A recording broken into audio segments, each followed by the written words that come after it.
Welcome back to the EUSPL. We had to transfer ourselves over back to the desk, but we're still going to be casting from here. So it's going to be Elevate against NRG. We're going to go straight into picks and bans here for this first game. And like you were talking about before with Elevate, they are this split machine from history. At least against these more notorious teams that are like top of the crop for EU, but that does not mean that Elevate are out of it by any means. They are still certainly a team that can find those necessary kills and to secure their victories later on. And Elevate, they need to either focus on a strategy to shut down NRG's early game momentum or build it for themselves instead. And it seems that they're going to ban away this Camazotz here, trying to probably focus out adapting. Some pretty anticipated bans as well. No surprises really, seeing the Scotty following shortly after and the RDO being taken away by NRG. Just overall, these guys that are so dominant in the early stages that have such strong transitional periods are really just easy to take away. Surprised to see Chronos banned from NRG, knowing that both emilitoo and Yammyn really prefer this god. It seems that they maybe have done their homework a little bit, not wanting to give it to Elevate. And after that last set, we saw how dominant Variety was on Erlang Shen. The question remains, can Elevate repeat that performance? And Erlang Shen is kind of just one of those gods, though, that's been a little bit more favored in the solo lane matchup. He's got his 72 transformations that gives him the shell if he opts for the turtle, the Fatalis effect off of the mink. So all of that early phase dominance, and you don't want to have to worry about that, especially not if you're NRG. Fafnir being locked in for iRaffer. Soul, not really too sure if that's going to go for Yammyn or emilitoo quite yet, but if there's going to be another physical hunter on top of this, NRG's objective control with that coerce from Fafnir should take off. I'm absolutely loving the Raijin pickup, though, from Elevate, because what better way to complement early pressure from potentially a solo lane or jungle? I just kept in mind that the Erlang Shen could also be headed into the jungle role, but either way, Raijin having that level 2 lane clear is just so imperative if you're trying to establish your dominance in the early set. We saw a little bit of it last week on the Raijin. Rama not too popular any longer with the addition of Scotty here, just taking off in the popularity. Nemesis, though, was working wonders for Kivo Fred, and I think whatever Kivo Fred does, I think adapting is saying to himself, I could do it better. I'm certain that these are definitely teams that have been scrimming against each other for quite some time, so whatever we see from Dignitas, we can probably expect to see from NRG and vice versa. But of course, I think that all around the mentality behind the Nemesis pickup is very solid. You've got the Fafnir coerce, and when the Nemesis ultimate is popped off, who shreds better than a Fafnir coerce in your entire team with a soul behind it? To wrap up the bans, Nox and Kakolin for NRG, whereas Elevate taking away Xing, taking away the Osiris. Ho Yi locked here.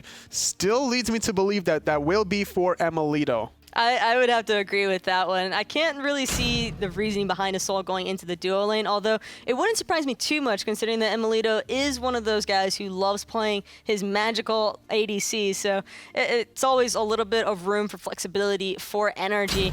Loving the Batz pickup, though, from Elevate. If there's a way to deter that Nemesis ultimate and the all-in potential coming out from anybody off NRG, it's Batz with that ultimate. It's all about the defensive options for Elevate to shut down Adapting's aggression. Batz, Sobek, a lot of control. You're going to be relying on Erlang Shen to be the aggressor. But for NRG, last picking the Xing Chen, trying to fight fire with fire, having a lot of control on their side of the board. But not necessarily a whole lot of control in the laning phase, which is the more important aspect. maniaKK is one of those players who loves to play aggressive, but he might not have that same opportunity facing off Xing Chen versus Erlang. You'd kind of just anticipate the Erlang to get the better end of that. Doing a very early ward rotation is maniaKK. As a Guardian in the solo lane, you're very tempted by the enemy team to just get invaded upon. You don't really have the best level 1 to 2 combination, so that's going to be a strategy that Elevate could potentially look for. They're positioning themselves around that right side tier 1 tower, but with the vision from NRG, it's going to be difficult to advance it even further. And iRaffer already placing an aggressive ward into that red buff, just trying to ensure that Dardez and Jermain are going to be starting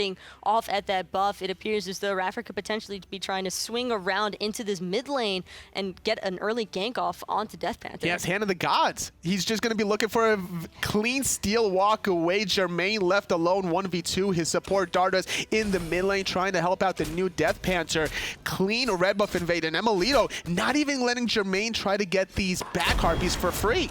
And that is just so unfortunate. I believe that emilitoo was able to secure the big one out of those, but Jermain able to clean up the side couple of creeps. And with iRaffer having the hog, there's absolutely no way for him to contest it. And actually taking out half of his health and already purification beads from Jermain. Jermain trying to secure any sort of farm he can get. He can't get to the wave cleanly without taking any poke, so he's just going to be hoping that this Astral Arrow will clip it, but the hog is good. And now without the purification beads, without the dive bond, level 1 is going to be a first blood as Jermain, is he still trying to get away here? Finally securing for emilitoo. Absolutely nowhere left to go on the map, and that's just so unfortunate for Jermain. As a hunter, you want to at least try and look for the mini creep so you can hit level 2 off of your left-hand wave, but thinking that iRaffer might have potentially already used that hog onto the red buff is the main reason why I believe we saw Jermain try and contest on his purple. Would you rather have seen him just go to the wave, ignore purple completely, or just kind of roll the die and hope that he steals the big purple one? Like I said, I think that he just felt as though iRaffer had already expended his hog, and with that in mind, he just knew that the only thing he really had to do was just try and contest that purple buff. If he could contest the purple buff, he might be able to still come out with something. He'll have the timers at the very least on his own buff, so that should help out should NRG look to invade again. Now sitting at level 3 for NRG's dual lane, Jermain still at level 1. This is the tactical strategy that a lot of SPL teams will do whenever a hunter falls behind and is left in a 1v2. You don't even clear the wave, you're just looking for the last hits. That's all that they need to do. They don't need to permit Jermain to get any sort of farm, still trailing at level 1. Meanwhile, everybody else on the map is hitting 3. This is going to be devastating as a hunter, not hitting level 5 same time as everybody else. And not only that, Jermain is playing a Rama, a god that thrives on getting to that mid to late game. He needs that second ability maxed out to get that steroid, to get that attack speed rolling. If he's being denied all this experience and gold, he's in trouble, but in trouble is maniaKK as another return kill. Elevate at least answer back in kind. And this is the proper response that Elevate kind of just has to take up, knowing that their dual lane is a lost cause. They need to place all of their emphasis onto either the mid lane or the solo lane role, trying to alleviate some of that map pressure so that Jermain can build up a little bit of farm potential. Ganking a Guardian before he gets those levels, before they get those items online is a wise decision by Elevate, and without that option for maniaKK, the level 5 play, he couldn't really get CC immune during the Fear No Evil, so it was a very clean pick by Cherryo and well calculated. I also think it's pretty interesting. I'll hold that thought. DeathPanter taking a stun out from iRaffer. iRaffer still trailing behind at level 4, although I expect that to be adjusted. 4-man split at the Fire Elementals. NRG really trying to lock this one down. Now without the ultimate from Cherryo, he needs to be careful. It's actually no numbers forced to run away. He uses the purification bead, preventing himself from getting picked up by maniaKK's ultimate. Cherryo it does have the ultimate here in about 30 seconds or so, so as long as he can continue this pressure without the ultimate from adapting, and maniaKK could look to get another pick. And I don't think that Elevate want to overextend in this lane. They're already fairly concerned. Adapting has used his ultimate, but No Numbers not having his purification beads available means that he is susceptible to that slow from adapting. Invade attempt still being made by Elevate, but the ultimate is going to be coming out from Yammyn, and instead it's Cherryo trying to run away for his life. Adapting, missing the slice and dice, but forces the purification beads coming out of Cherryo regardless. Speed buff will get stripped away here. Is Adapting, actually, I'm not sure if it was stripped away because he has the purple buff. Maybe he just couldn't pick it up. The buff is appearing as though it's been secured by the Order side, so I would have to assume that that was actually stolen away by Elevate, although Adapting potentially anticipating this ahead of time, just picking up that purple buff, considering that it does provide a little bit of protection shred early. So now Cherryo will get his own speed buff, no problems. Oh, iRaffer stealing it away with the hog. This is a great play. Actually, was the hog still on cooldown? He just straight up stole it without that relic. Fear No Evil wasn't even used by Cherryo. He thought he could just straight up take it away. Considering that invade attempt that just came through from Elevate, you don't really expect the response that swiftly, and iRaffer just staying on top of his game, locking away that speed buff from Cherryo. He's going to feel a little bit more on the Batz than Adapting on that Nemesis. Whenever you can have a support take away a buff like that, Adapting can rest easy. We know how Adapting feels whenever his speed buff gets taken away. Now the question is, how salty will Cherryo be on his side? And Cherryo won't have to be too concerned. He already used his ultimate, so he's not going to really be playing super aggressive anyway on this Batz until later on. He really want to just play around that ultimate. The Fear No Evil is just so massive as far as controlling a team fight. So we're seeing more of this hog play from iRaffer. He just secured the big Fire Giant Elemental on the right. How many times or how many buffs is iRaffer going to have to steal? Hold that thought though, as maniaKK is going to pull no numbers back into adapting. The ultimate not going to get the heal off. A nice return solo kill after maniaKK died earlier on, returning it onto no numbers. maniaKK's beads, or maniaKK was aware that no numbers beads were still down for just a little bit longer, and without those being available, he's just completely open to that ultimate from the Xing 10. Quite unfortunate really when you think about it, because Erlang Shen is one of those guys that you just really want to apply as much pressure as possible, especially considering the rough start that Jermain had. Elevate was trying to push a little bit more in that solo lane side, unable to really come up with anything though, and now actually numbers is going to be falling a little bit behind maniaKK. We saw how aggressive Variety was on the Erlang Shen, and then just how passive the rest of Burrito were, not able to really respond in kind, but NRG are not going to allow no numbers this time to get any sort of early game momentum, and that's going to allow maniaKK now to make these very important early to mid game rotations. And as a Guardian, no matter what you are, Xing, Chen or otherwise, you're generally going to be having more control in these team fights than a Warrior, so NRG are going to be looking to push the issue. Especially as a Xing 10, you're just absorbing damage. That's all that you're looking for every single time. And speaking of looking for things, Elevate, again, wanting this speed buff from adapting. However, there are 4 members of NRG this time around, so don't think they're going to be as successful, and sure enough, adapting, able to secure his own speed. There were 2 ultimates down. maniaKK just now getting it back, as well as adapting, so Elevate timing that invade rather well, but too many bodies on the board for Elevate to wanted to overextend a little bit too much. They're in the mid lane. Dardez is going to get stunned out by iRaffer, but going back into the topic of discussion of iRaffer's hog, I wanted to ask you, how many times or how many buffs is he going to have to steal for it to pay off? Because now he's not going to have this shell, sprint, horrific emblem, even girdle potentially until level 12. Well, with all of that in mind, it's already benefited him in the way that he would have wanted it to, putting Jermain so far behind emilitoo. Jermain has done an excellent job catching up. Also, shout out to Darts for that pluck, burning, adapting speeds. And again, Dardez just really trying to play super aggressive with his Sobek. Nice poke coming out from Cherryo onto Yammyn, but the hammer stun going to deter any further aggression. Jermain, though, it's falling behind earlier on in the game, but he's still relatively safe now, sitting at level 8 compared to emilitoo's level 9. There's no stacks quite yet on emilitoo, as he hasn't finished off that Devourer Gauntlet. But the primary difference here between these 2 hunters is Jermain needs 1,400 gold if he wants to finish off his devos. emilitoo needs 600, and with that in mind, it's going to take Jermain a couple more waves, and by the time that he has the gold available for his devos, emilitoo might already be pushing more towards the around 30 stacks in his devourers, depending on when he backs, of course. The net worth difference is about 400 to 500 gold. Would you want to see Jermain back early and sell off that Bumba's mask, trying to finish off the Devourer's Gauntlets? He might be better off in this circumstance just doing so, because otherwise he might fall too far behind as far as the stacking is concerned, and it could definitely alter the way that these team fights play out, especially when off of the Batz Fear No Evil, which is what I'm expecting Elevate to really be looking to play around, and you're going to need a lot of early damage as soon as possible, even on a late game hunter like Rama. Well, opposite of damage is survivability, as DeathPanter is probably looking to finish off a Warlock Sash, something that we don't normally see out of such an aggressive mid-mage. Raijin could fire those shots from a distance if he wants to, but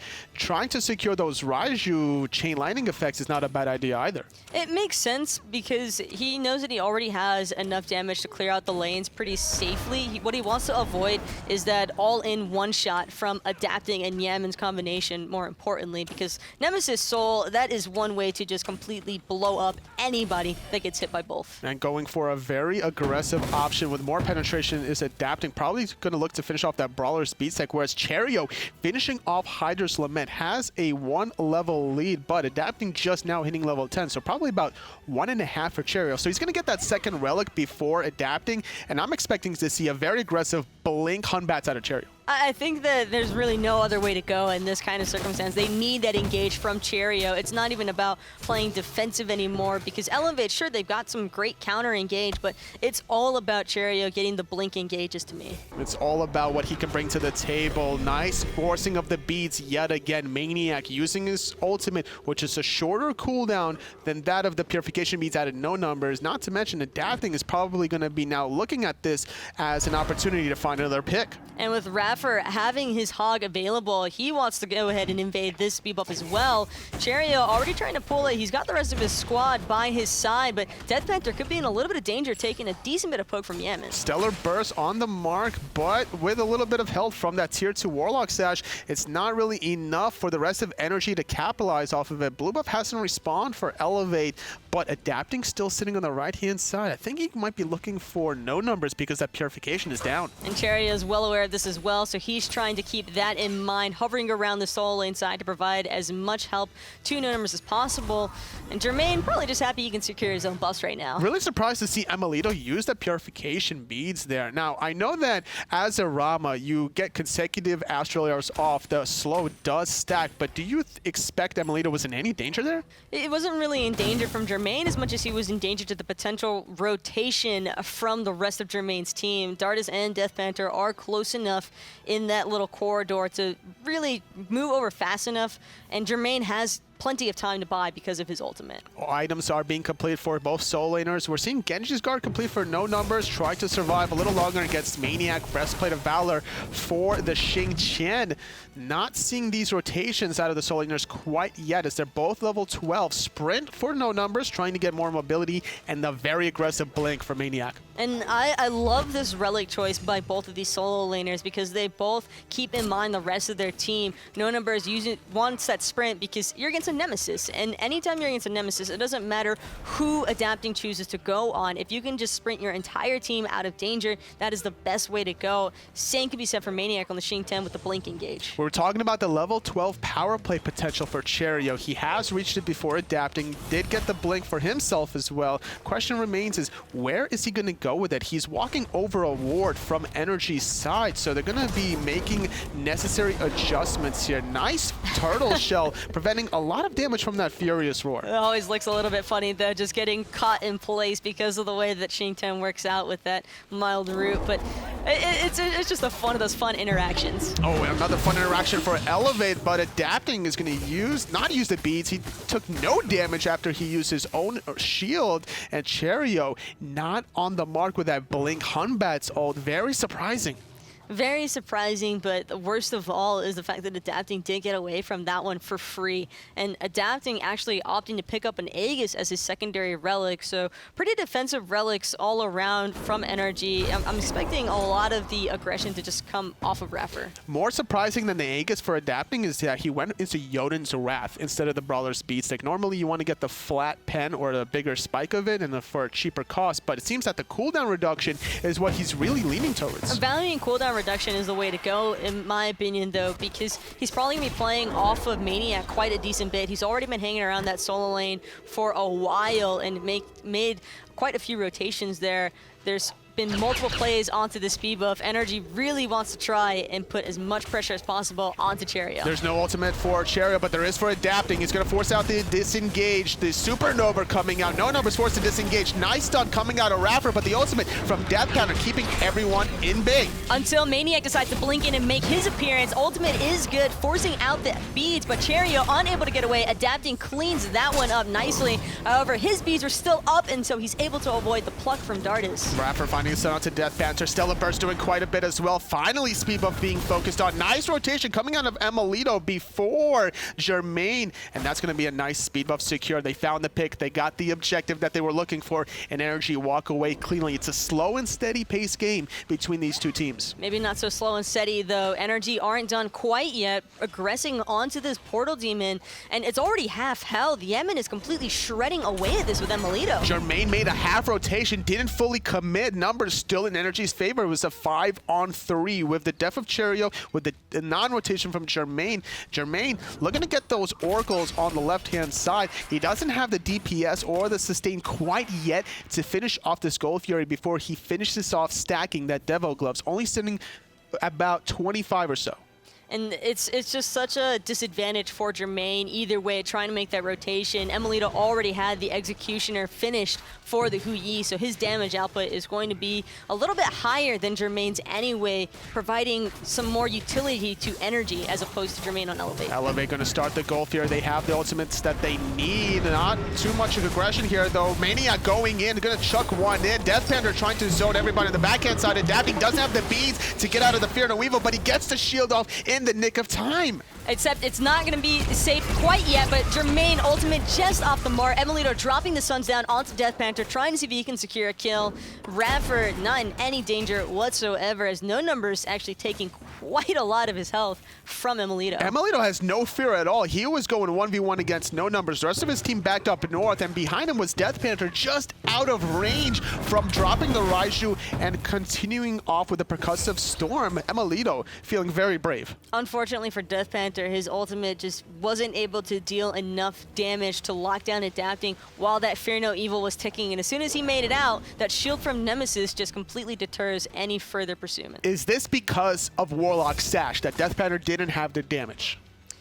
Yes and no, because Warlock's has a decent power spike. The issue is he doesn't even have it at 50 stacks yet. And so when you're lacking this far behind in these big stacking items, it's the same issue that Jermain was kind of suffering from in that boxing match-off against emilitoo. You just can't really afford to look for the same sort of damage output as your opposition. And we could even see a potential Spear of the Magus follow-up here. That could be a nice little power spike play. Once he gets those chain lightning effects off of the Raijin, he's going to be amplifying the rest of the magical damage on Elevate, and Dardez has quite a bit of a punch there with his lurking in the water. Even as a Guardian, that ultimate hurts. A lot of the pressure has been put onto Dardez, however, to try and make things happen for his team. Cherryo's been all over the place with his blink and actually not even opting to look for the ultimate. I don't believe he had it available. He just chose not to go in, except for right now because he was saving it for Adapting so DeathPanter could find him on the backside. Nice damage coming out of DeathPanter this time. Respect the Raijin. Not using the Aegis, though, surprisingly enough. Adapting thought that he could just double dash away, use that shield, but it seems that he was just CC'd to prevent any sort of heal here. Now, Golfier being started by Elevate. Dardez doing a good job plucking iRaffer away from the action. And it's going to be No Numbers going in with a taunt on the Erlang on the backside, but Yammyn with a huge ultimate from Soul, able to take out everybody's health, at least Jermain's and Cherryo's. DeathPanter going to zone away a lot of members from NRG. Jermain not on the mark onto iRaffer, but maniaKK cleaning up Jermain for his transgressions. The Gold Fury was reset. Elevate did not secure it after trying to take advantage of Adapting's death. That is so unlucky for Elevate. That Gold Fury was probably 30% health, just didn't have enough damage to commit. And I can't blame Elevate for dropping that Gold Fury and looking for the fight. That was actually a really solid engagement. Just Yammyn coming up huge with that Soul ultimate. And already Elevate, they need to find a way to slowly climb back into this game. They're not too far behind where they have to force this Gold Fury, but taking advantage of a 5-on-4 and not capitalizing off of this shows that NRG are just such a high caliber team that they could still play with a man down for X amount of seconds and stall it out a little longer. Here's something that we're used to seeing, though, is NRG trying to take advantage of Elevate backing off after a pretty big team fight. And NRG, they want to commit to this. Yammyn, he's going all in, and iRaffer able to lock it away with that hog. Perfect use of that relic. We were questioning whether or not it would pay off in the later stages of the game, but this one Gold Fury alone, because that secured it, could be the definitive answer of yes, it's worth it. And now NRG with a slightly bigger goal lead heading past that 3,000 mark. He utilized it earlier as well when NRG secured the Portal Demon just to ensure that Elevate wouldn't have any sort of contest, and that is kind of just one of the upsides of the hog early on. You have these objective pressure points where the enemy team can't really look to try and fight into you as much, knowing that you're going to be able to secure it without having to expend any big ultimates, or when your ultimates are already used. It also helps the fact that there's a level 17 Hu-Yi on the side of NRG, you know, compared to a level 15 Jermain on this ROM, sitting with Rage, trying to get that fully evolved here, trying to... Do you expect to see Poison Star or Wind Demon here for emilitoo? He could go either way. Probably the Poison Star just to help out his team even more. What better way than to add more slows on top of Adapting on this Nemesis? Haven't seen any Wing Blades yet either from Elevate, but what I'm really looking at is that ward buying from NRG. There were 5 sentries bought, and already 2 of them have been placed, 3 still being held, and 3 regular wards on top of that. Everybody is warding. Everyone is definitely warding on both sides, except for emilitoo, the typical hunter that doesn't really want to ward it. Because of how far behind Jermain got in the early stages, he was forced into a position where he had to drop more gold on the safety net that the wards can provide. And he's also going for a slightly different option of a build here, not going for any sort of crit, rushing chin size after this executioner. I would expect that to be a chin size whenever he does complete it. A little bit more expensive than what he probably would have wanted to be, but it is going to give him the damage that he has been dying for pretty much. NRG is just so tanky right now, and when you're behind as a hunter, especially a late game hunter at that, things can get incredibly rough. But if you look at the itemization here from NRG, there's not that much health in their build. There's Height of Urchin here for maniaK and then his Vamp Shroud. You're looking at the Nemesis who went Stone Cutting Sword. A lot of aggression from Cherryo, trying to take advantage of emilitoo, force his sons on top of himself, but it's not enough to save his life. And that is a massive kill, actually, coming for Jermain, able to secure that bounty off onto emilitoo, but the fight's not over just yet. NRG was trying to secure this portal team, and now it's DeathPanter getting aggressed onto by adapting. Meanwhile, on the backside, maniaK just throwing Dardez away from everybody. DeathPanter dropping the drums, but it's secured. Elevate walk away with a stolen objective. NRG were not expecting that one. maniaK's ultimate also, before DeathPanter's ultimate, was a little questionable there. He tried to zone, I think it was no numbers away from the action, but the rest of his team didn't capitalize. He threw Dardez away because it was Dardez trying to jump in and get off his tail whip, because on Sobek, one of the best ways to push everybody away from an objective is just to run in there and to it. And that was a solid mindset behind Dardez, although I would have to agree, I think maniaK was a little bit too preemptive on wanting to drop that ultimate off onto the Sobek. Probably would have been better off just looking to go and harass DeathPanter. Trying to force Purification Beads or Aegises, trying to get this mage out of a team fight to allow adapting to clean up later on. But now it's almost 23 minutes into the game. Elevate, what are they doing? They're baiting maniaK into the Fire Giant pit. Fear No Evil not on the mark. That hurts to see, but they might still be able to find the kill, and he does. Cherryo locking away maniaK, even after the Fear No Evil came up short. iRaffer, though, aggressing with the sprint, adapting his ultimate is off onto Cherryo. Everybody's just trying to get away now. The blink Dardez was not enough. It was on the mark, and as Dardez is still trying to look for a pluck onto iRaffer, his underhanded tactics is not available. emilitoo is going to jump away while his support is forced to go to the Draconic form. DeathPanter is going to try to capitalize, keeping him in the Suns, though.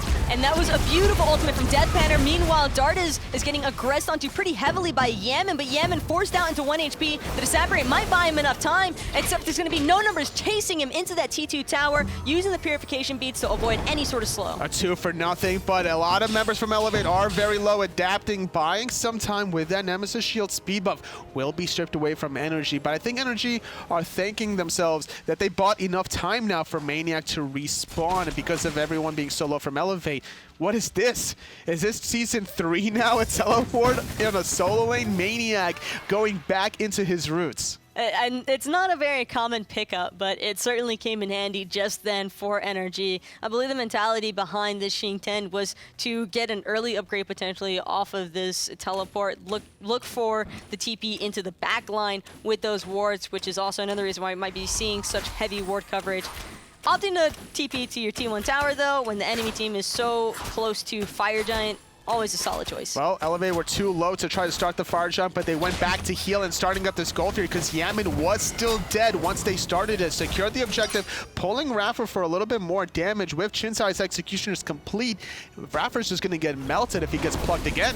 And speaking of melted, DeathPanter, he's got to be careful having to TP away from that fight. A lot of grouping coming out now from NRG in the mid lane. Could be this T1 tower they have their eyes set on. It's 24, almost 25 minutes into the game. This game is basically dead even. NRG did have a 3,000 gold lead earlier on, but now slightly faltering as the gold tier was secured by Elevate. And this is not something that we're used to seeing out of NRG. Once they get a lead, they usually run away with it, but it seems to me that they're still getting away with their slow early early split jitters.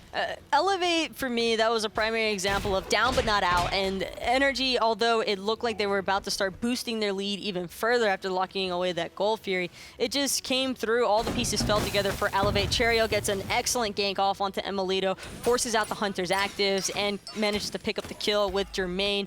And then on top of that, DeathPanter stealing away the Portal Demon really just caught everybody on NRG so off guard and allowing everybody from NRG to still be so focused around the Portal Demon while Jermain's just split pushing away in that dual lane side it just brought that gold lead a little bit closer. You could tell DeathPanter is definitely focused on the late game with his build. He went for Warlock Sash for trying to be more survivable, and then he went for the Obsidian Shard as opposed to the Spear of the Magus or the Spear of Desolation, trying to go for that 33% magical penetration.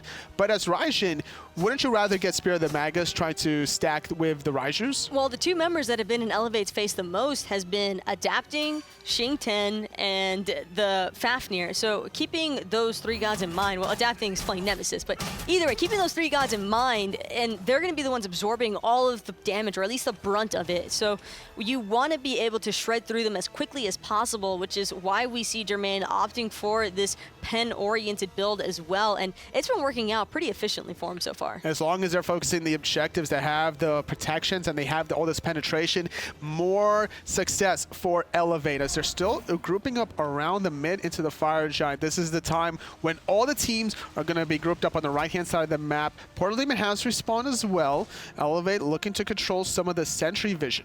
Dardez just has to be careful with, if he chooses to pluck somebody, he's got to make sure he doesn't die immediately after. That is one thing that Sobek can fall victim to, especially against a Nemesis composition, is when you get that pluck off, you're no longer safe except for maybe half a second when that immunity frame happens. But Dardez has no fear. He's willing to go in for the pluck anytime. He's even willing to expend a blink trying to go for it. He even used it in the mid lane, forcing Yammyn to take a lot of damage. The Vegas was used trying to negate some of that damage. Lurking in the water is on cooldown, but Yammyn's Aegis not available to him. That means Cherryo could look to blink and follow up. And neither is iRaffer Sprint, also using that active to make sure that Yammyn could get away safely from any follow-up damage from Dardez.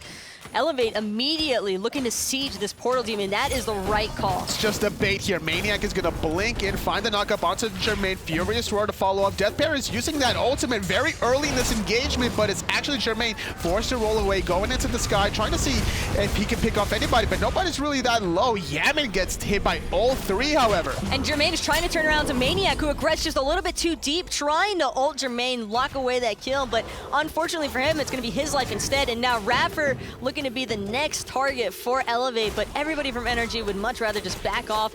Jermain has lifesteal, and it looks like Elevate might have the Portal Demon. It seems that way. NRG with only 4 members have to concede this objective. The question is, are they going to concede the Fire Giant? They still need 30 seconds for that front line tank to come in and buffer a lot of that damage, and that was a huge disconnect here. The new solo laner, maniaKK, just too far overextended for NRG. Well, maniaKK's an aggressive player. He loves jumping into that backline. He got the blink on the Xing purely for that aspect, especially since he wants to cause as much chaos as possible. iRaffer, however, getting plucked by Dardez. Nowhere left to go. Dardez actually securing the kill after he started it off. We talked about the control coming out of Elevate before the game started. Knockup from No Numbers, pluck into the knockup from Dardez, and more damage to follow up with the cripple from Jermain's rollout. Fire Giant going the way of Elevate. They were once behind. They're now ahead. They're going to start sieging some towers. And Jermain actually opting to pick up that Titan's Bane. A lot of people will be kind of upset, but it's an old story now. Titan's Bane with Executioner, not always the wrong way to go because of the fact that Titan's Bane gives you that tower shred that you desperately need. Doing about 168 damage per hit and having the attack speed between his second ability. No Shogun's Kusari on the side of Elevate, so it doesn't really even need it when you have that much from a Rama second ability. No, Elevate instead opting to build a couple of wing blades now, better late than never, and it's been working out very efficiently for Cherryo and No Numbers. No Numbers at first was just getting ulted off cooldown, but now Adapting has to try and target focus a little bit better. doesn't seem to be making too much of a difference, though, as Elevate just wanting to play it as safe as possible, take everything off the map first before looking to siege those Phoenixes. No more towers remain for NRG. Gold Fury now taken as well. Elevate with a commanding 10,000 gold lead heading into the 30-minute mark. And if anyone has voted for Elevate for at least one game here, they're going to be feeling really smart right about now. What I'm looking for, or more concerned about, is will this be Elevate finally coming through with the 2-0? We've seen them split before with these big-name teams so many times. It's just, it's their calling card, realistically, and this game isn't over just yet. NRG, we've seen them bounce back as well, so we can't quite count out this EU Titan yet. I have to absolutely agree with you here, Taco. We're looking at the late game Hou Yi, late game Soul, almost level 20 on Yammyn, and that's the damage that they need.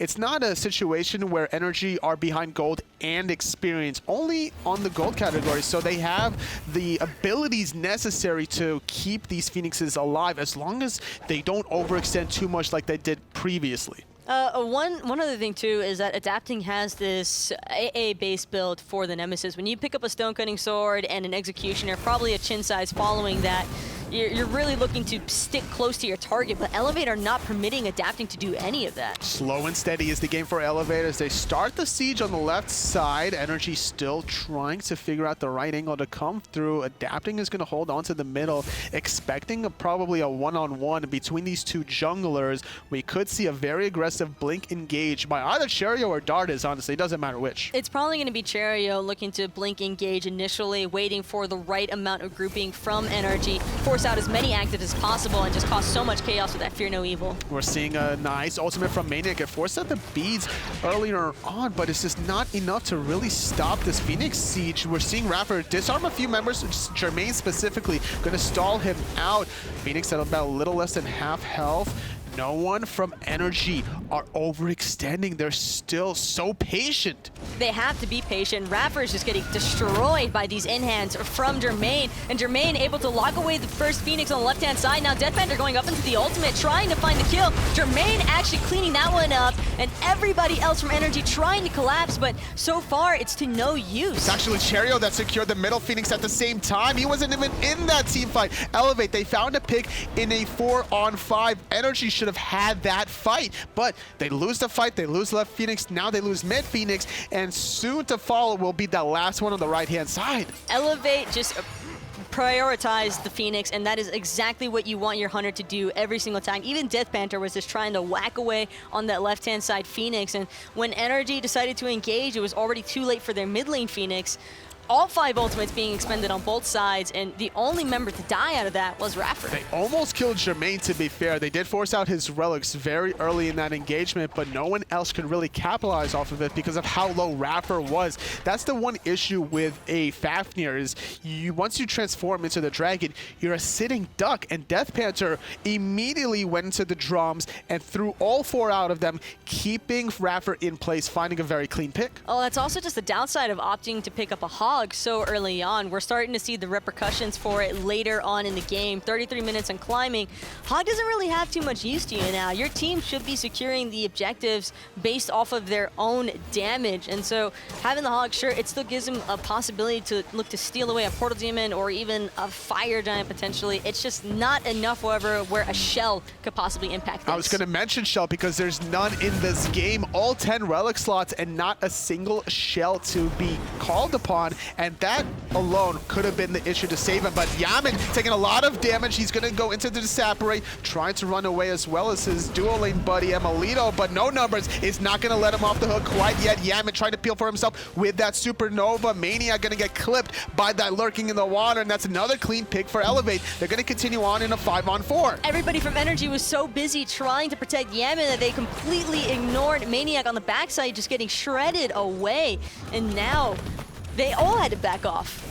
They lost maniaK in the process, and now they're going to lose the Fire Giant yet again. But more importantly, they keep their hyper carries alive. Yammyn and emilitoo survive for the time being, and their damage is enough to maybe find a kill onto Cherryo or Jermain. And without Jermain's damage on Phoenixes, on Titans, it makes it almost impossible for Elevate to try to get these objectives. Fortunately enough for NRG, Elevate did want to back and just refresh everything, pick up a couple of pots that might have been missing, upgrade some relics if they really needed to. And for Elevate, I don't really blame them for having the double sprint.